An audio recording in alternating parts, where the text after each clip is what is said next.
It can be fun to, once in a while, revisit your childhood days and relive them. One day I happened to see a remote controlled helicopter someone had and decided to give it a try. Having lost practice of using a joystick, it was a little hard in the beginning, but in a few attempts, I thought I was becoming a pro in flying it. It was then that I remembered how a friend of mine from London had taken me for a ride on his private plane. As we were taking off, I recollect sharing an inspiring quote with my friends on that flight. I had said, "When everything seems to be going against you, remember that the airplane takes off against the wind, not with it." Well, the tiny Cessna we were flying in definitely gave us a real-time experience of that quote, as it was super wobbly during takeoff. But we had a very smooth landing. Don't they say? All is well that ends well. Recently, I decided to try a real adventure. A one in which you take off in a plane but don't land in it. Skydiving.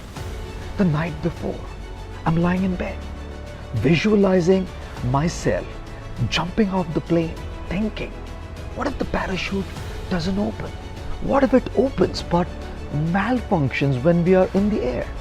What if I have a free fall straight on the ground? Ladies and gentlemen, do you know what's stopping us from taking the plunge? Do you know what's stopping us from growth?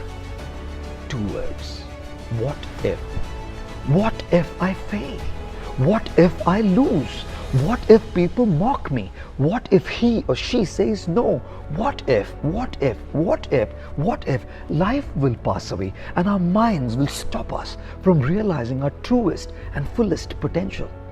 That night, I decided to confront my what if and shut my mind up.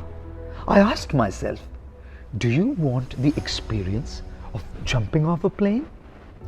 Yes, came the answer from within. Then no what ifs. Whatever happens, be ready for it, I said to my mind. To make sure it was not an uncalculated risk, I decided to evaluate the risk factor. When I checked the statistics of skydiving casualties on Google, it was 13 fatalities in 3.3 million skydives last year, way less than the car accidents that took place last year. But what if I happened to be one amongst the 13? My mind protested again.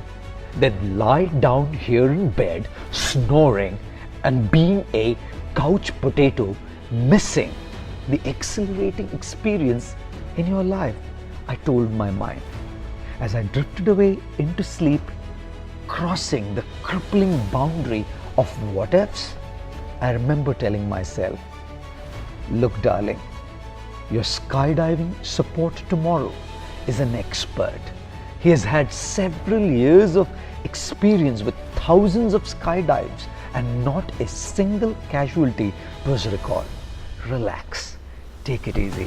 The next day, as the doors of the plane opened at 18,000 feet above ground level, I was ready, telling myself, I want to do it, I can do it, I will do it.